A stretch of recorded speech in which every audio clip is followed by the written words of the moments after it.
Assalamualaikum warahmatullahi wabarakatuh.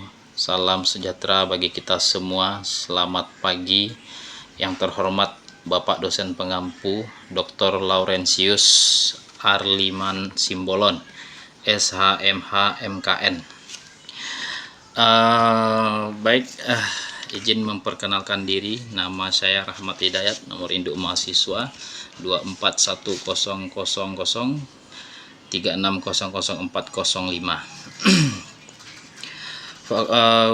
Mahasiswa Fakultas Hukum Universitas Eka Sakti.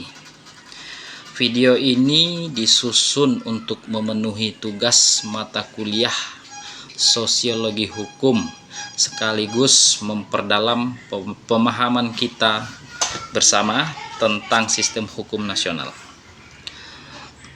Dalam durasi sekitar 10 menit, kurang lebih 10 menit ke depan, kita akan bedah tuntas mulai dari definisi, dasar hukum, bagaimana keduanya saling mengikat, contoh nyata yang terjadi di Indonesia, hingga tanggapan apa yang masih kita hadapi dan cara memperbaikinya.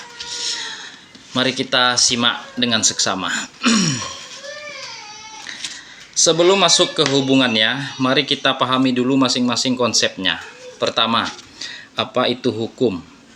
Menurut pandangan umum ilmu hukum, hukum adalah sekumpulan aturan yang bersifat memaksa, dibuat oleh lembaga berwenang, mengatur tingkah laku manusia dalam masyarakat, serta memiliki sanksi tegas bagi siapa yang melanggarnya. Tujuannya menjaga ketertiban, keamanan, dan melindungi hak serta kewajiban setiap orang.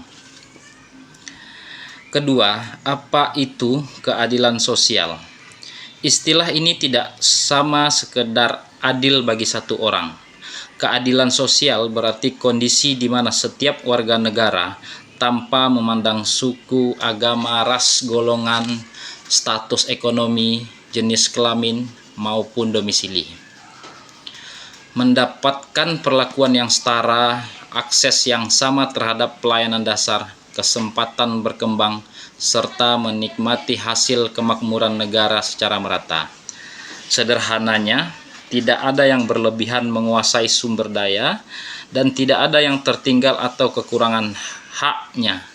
Ini adalah inti cita-cita bangsa Indonesia sebagaimana tertuang dalam Pancasila Sila kelima. Hubungan hukum dan keadilan sosial di Indonesia bukan sekedar gagasan, melainkan tertanam kuat dalam pondasi negara kita. 1. Pancasila kelima, keadilan sosial bagi seluruh rakyat Indonesia adalah tujuan akhir segala pembentukan hukum. Yang kedua, Undang-Undang Dasar 1945 Pasal 27 Ayat 1. Semua warga negara berkedudukan sama di dalam hukum dan pemerintahan dengan tidak pengecualian. Yang ketiga, Undang-Undang Dasar 1945 Pasal 28 1 Ayat 2. Setiap orang berhak bebas dari perlakuan yang bersifat diskriminatif atas dasar apapun dan berhak mendapatkan perlindungan terhadap perlakuan yang bersifat diskriminatif itu. Yang keempat, Undang-Undang Dasar 1945 Pasal 33, perekonomian disusun sebagai usaha bersama berdasar asas kekeluargaan, cabang produksi yang penting bagi negara dan menguasai hajat hidup orang banyak, dikuasai oleh negara agar dipergunakan sebesar-besarnya untuk kemakmuran rakyat. Yang kelima, Undang-Undang Nomor 5 Tahun 1960 UU-PA Pasal 6. Semua hak atas tanah mempunyai fungsi sosial, artinya hak milik mutlak pribadi dibatasi demi kepentingan orang lain dan kesejahteraan umum. Yang keenam, konstitusi juga menegaskan negara hukum Indonesia tidak menganut hukum belaka, melainkan hukum yang berkeadilan sosial. Hubungan keduanya ibarat jiwa dan tubuh, tidak akan utuh dan berfungsi maksimal jika salah satunya hilang. Berikut ada 4 hubungan inti yang wajib dipahami. Pertama, keadilan sosial adalah tujuan utama hukum. Hukum tidak dibuat sekedar untuk menghukum pelanggar atau menjaga ketenangan semata. Tujuan tertingginya adalah mewujudkan kesejahteraan dan keadilan bagi seluruh lapisan masyarakat, bukan hanya menguntungkan kelompok yang berkuasa atau kaya. Kedua, hukum adalah sarana atau alat pencapaian keadilan sosial. Cita-cita keadilan sosial hanya akan menjadi janji lisan jika tidak dituangkan ke dalam aturan tertulis yang tegas, memiliki sanksi dan ditegakkan secara konsisten. Hukumlah yang menjamin aturan main adil berlaku untuk semua orang. Ketiga, keadilan sosial adalah ukuran keberlakuan hukum. Sebuah undang-undang dikatakan baik dan sah jika mencerminkan nilai keadilan sosial. Sebaliknya, aturan yang diskriminatif, berat sebelah, atau merugikan mayoritas dianggap tidak memenuhi syarat keadilan, sehingga berpotensi tidak ditaati atau dibatalkan. Keempat, saling menguatkan. Hukum yang adil menumbuhkan kepercayaan masyarakat dan kesadaran masyarakat akan keadilan, mendorong perbaikan aturan hukum yang terus berjalan. Mari kita lihat bukti nyata bagaimana nilai keadilan sosial sudah diwujudkan dalam peraturan kita. Yang pertama di bidang pertahanan. Yang pertama bidang pertanahan. Aturan pembatasan maksimum kepemilikan tanah pertanian agar tanah tidak menumpuk di segelintir orang dan petani kecil tetap berhak memiliki lahan garapan. Hak ulayat masyarakat adat juga diakui negara demi keadilan budaya dan kesejahteraan komunitas lokal. Yang kedua, bidang ekonomi dan keuangan.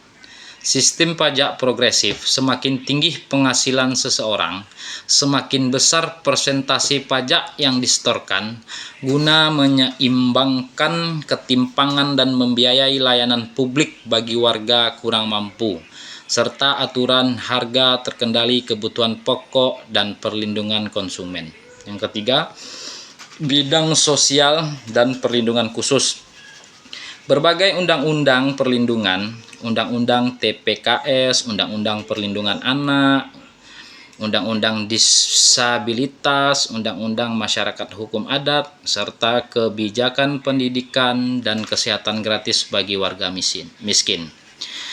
Ini adalah bentuk hukum yang memihak dan melindungi kelompok rentan agar tidak tertinggal. Keempat, bidang penegakan hukum. Aturan bantuan hukum cuma-cuma bagi warga tidak mampu yang berperkara di pengadilan, agar tidak ada orang yang kalah perkara hanya karena tidak punya biaya pengacara, serta larangan diskriminasi dalam rekrutmen pegawai negeri dan akses pelayanan publik.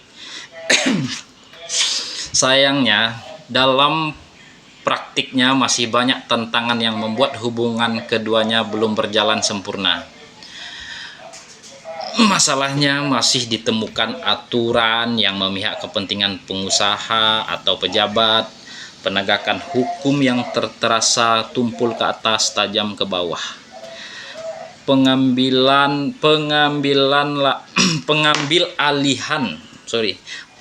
alihan lahan masyarakat tanpa ganti rugi adil, serta akses hukum yang masih sulit dijangkau warga perdesaan. Dampak jika terputus, jika hukum lepas dari nilai keadilan sosial, ia berubah menjadi alat penindas yang melanggengkan ketimpangan. Kaya makin kaya, miskin makin terpinggirkan, dan kepercayaan rakyat pada negara runtuh. Sebaliknya, keadilan sosial tanpa dukungan hukum yang tegas hanyalah janji manis tanpa jaminan pelaksanaan. Solusi yang diperlukan adalah: pertama, perbaiki proses pembuatan aturan dengan melibatkan masyarakat luas. Kedua, tegakkan hukum tanpa pandang bulu. Ketiga, berikan akses informasi dan bantuan hukum yang merata. Keempat, tinjau ulang aturan lama yang sudah tidak relevan atau diskriminatif. Kelima, tanamkan nilai keadilan sosial sejak pendidikan dasar hingga perguruan tinggi. Kesimpulannya, hubungan hukum dengan nilai keadilan sosial itu adalah hubungan yang mutlak dan tidak dapat dipisahkan dalam sistem negara hukum Indonesia. Keadilan sosial menjadi arah, jiwa, dan ukuran kebenaran hukum, sedangkan hukum menjadi wadah, alat pelaksana, dan jaminan kepastian cita-cita keadilan tersebut. Hukum yang baik adalah hukum yang lahir dari keadilan, berjalan demi keadilan, dan dinikmati keadilannya oleh seluruh rakyat Indonesia, bukan segelintir orang saja. Baik, sekian pemaparan materi dari saya. Terima kasih kepada teman-teman, saudara yang telah melihat video ini. Saya ucapkan terima kasih yang sebesar-besarnya. Mohon dimaklumi apabila masih terdapat kekurangan maupun hal yang kurang sempurna dalam penyusunan maupun penyampaian video ini. Semoga materi ini bermanfaat bagi tugas kuliah dan menambah wawasan kita semua demi mewujudkan hukum Indonesia yang benar-benar berkeadilan sosial. Saya akhiri. Wassalamualaikum warahmatullahi wabarakatuh.